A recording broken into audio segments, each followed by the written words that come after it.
Olá, como vão? Segundo dia do nosso estudo do Evangelho Gnóstico de Tomé.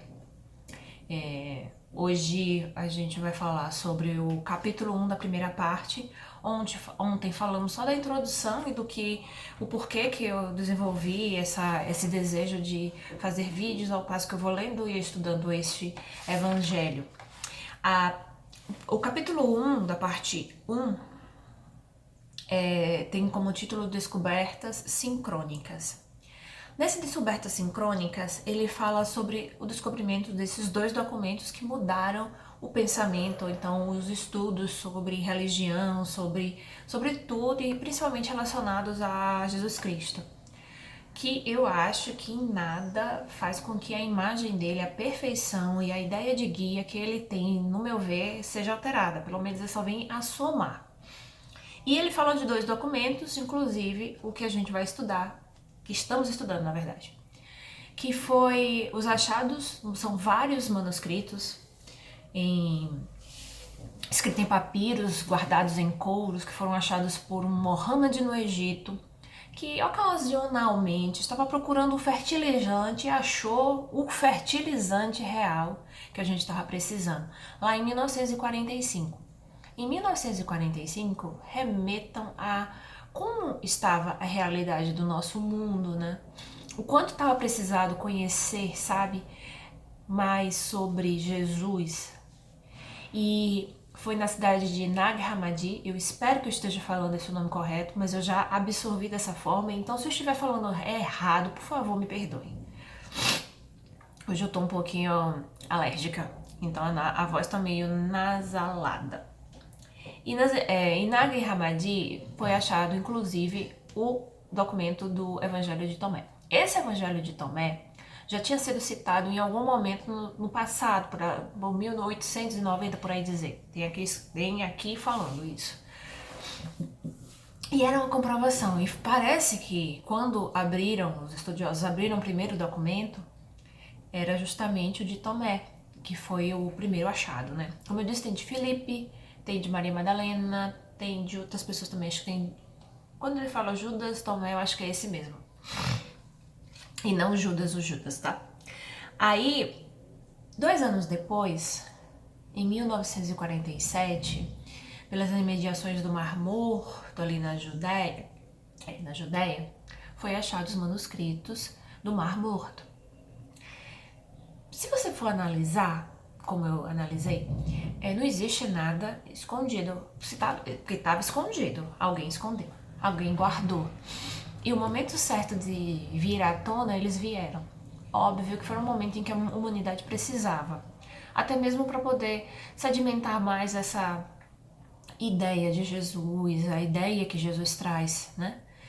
Que é Deus, só que ele apenas trouxe pra gente de uma forma menos complicada, mais simples.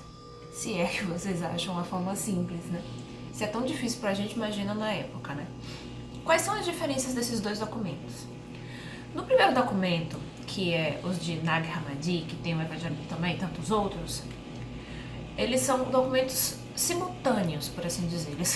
Eles convivem dentro foram feitos por pessoas que tiveram contato com pessoas que tiveram contato com Jesus ou realmente tiveram contatos com ele mesmo.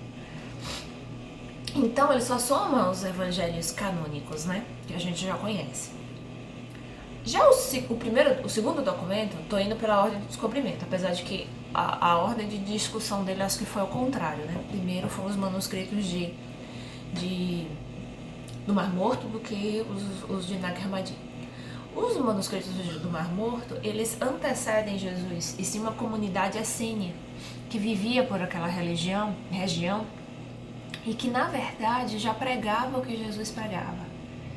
E a discussão, acho que no meio acadêmico, depois das traduções, as traduções demoraram, foi lá 8 anos depois mais ou menos, em 1955, academicamente, depois abriu para a população nossa, lá para 1978, 79.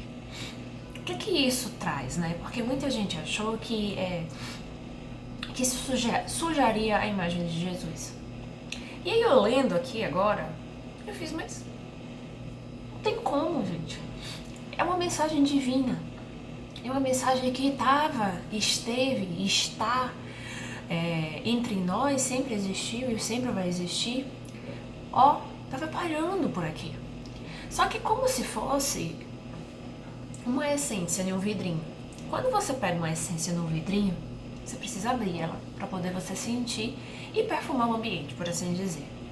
Algumas pessoas com problema de olfato não vão sentir. Então não importa o quão importante seja essa essência, sei lá, para você perfumar seu ambiente ou qualquer outro tipo de coisa que você queira com essa essência, algumas pessoas não vão ter a possibilidade de fazer isso, porque ela precisa ter o olfato, ouvidos para ouvir, que ouçam. Então, essa essência, ela estava dentro de um vasinho. E esse vasinho, alguém precisava abrir para poder fazer com que ela se difundisse. Essa pessoa que abriu e sabia abrir esse vidrinho dessa essência, ela foi Jesus. Ele conhecia o que tinha ali dentro, estava pairando, ele pegou aquela essência, abriu, sabe? Não ganhou o mundo, ainda não ganhou o mundo. A essência, gente, a essência, sentir, saber que ela tá pairando, tudo bem. Agora, sentir verdadeiramente, ainda não. E Jesus fez isso. Então, pra mim, é só dizendo assim, ó, carimba a importância de... Não sei nem qual é a palavra pra dizer, a importância de Jesus nesse momento. E se ele viesse aqui, seria outro momento e uma importância também tão grande quanto. Então, esses documentos, para uns se tornaram como um questionamento sobre Jesus, para mim só sedimenta. É como se eu estivesse colocando mais terra naquela raiz para que ela ficasse cada vez mais funda e pudesse crescer cada vez mais forte, aquela árvore, sabe? Basicamente isso. Já os outros evangelhos gnósticos, na realidade, eles trazem, eles falam aqui que estima-se que eles tenham sido escritos entre 350 a 400 anos da nossa era. Porém, eles não são os originais. Os originais foram datados entre 50 a 140 anos, estimativas, tá? Questão de tempo é importante para você contextualizar e ver que realmente, olha, aquelas pessoas estavam ali com Jesus que passou. Como não existia como é hoje, se por acaso acontecesse qualquer um, Jesus chegasse a escolher seus discípulos, os discípulos estariam com um celular na frente, assim, gravando Jesus o tempo todo. Eu só não sei se a câmera do celular iria conseguir nitidez com toda a energia, todo o brilho, tudo que ele é de melhor. Mas eles estariam com a câmera.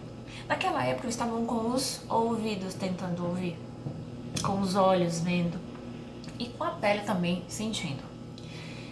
E não tinha ninguém copiando, digitando, gravando o áudio para fazer depois uma transcrever, sabe? Então a passagem dessas mensagens sempre foram orais, isso aí todo mundo já vai estar cansado de saber. E mais quem escreveu, ele não escreveu tipo os textos como nós vemos, como o próprio livro é. Ele escreveu como se fossem lembretes. Foi até uma coisa que eu gostei bastante, que essa questão do lembrete eu acho bastante interessante, para a pessoa que iria repassar aquela mensagem. E é inteligente, né? Enfim, a gente não é original, né? Então sempre vem depois alguém, a gente só faz um aprimoramento de algo, né? Hoje seriam os slides, né? Eles botariam os slides com aquela frase e aí a gente falava que a gente entende do que a gente estudou ou não, leia só os slides, que é algo que é muito comum no mundo acadêmico, das pessoas que vão fazer ou apresentar algum trabalho. E é muito legal, é muito interessante, por assim dizer, que essa ideia da passagem do conhecimento, ela passa assim por um lembrete de uma coisa escrita, mas antecede o conhecimento prévio de alguém, né? Que conviveu com alguém que conviveu com Jesus, ou que realmente conviveu com Jesus, a depender do tempo. Se foi escrito em 1950, da nossa era, a pessoa pode realmente ter convivido com Jesus. Que lindo, né? Ai, que vontade. ou conviveu com alguém que conviveu com ele. Aí, ele finaliza mais ou menos falando sobre isso, sobre os estudiosos estudando, questionando, enfim. Existe muita ciência e a academia, quando chega, ela questiona muitas coisas, o que é importante porque faz com que a gente já pegue a informação já trabalhada. Eu não vou ler, para não ficar muito extenso o vídeo, mais coisas. Eu vou falar sobre o primeiro lembrete. Eu vou falar sobre o primeiro lembrete, pode ser versículo, tanto faz, dá na mesma. Do documento, mas amanhã, por o capítulo 2 da parte 1 ser um pouco mais maiorzinho, eu vou falar um pouquinho de um trecho que eu acho que é até uma parte que não prejudica o entendimento, e a gente vai falar sobre esse primeiro lembrete que tem no Evangelho de Tomé. O documento começa da seguinte forma: eis as palavras secretas de Jesus o vivo. Disse, e que Dídimo, eu sempre travo nessa palavra, Dídimo Judas Tomé escreveu. E ele disse: aquele que descobrir a interpretação destas palavras não experimentará a morte. Até amanhã com o desdobramento dessa frase. Mas será que realmente existe a morte? Jesus já disse que não.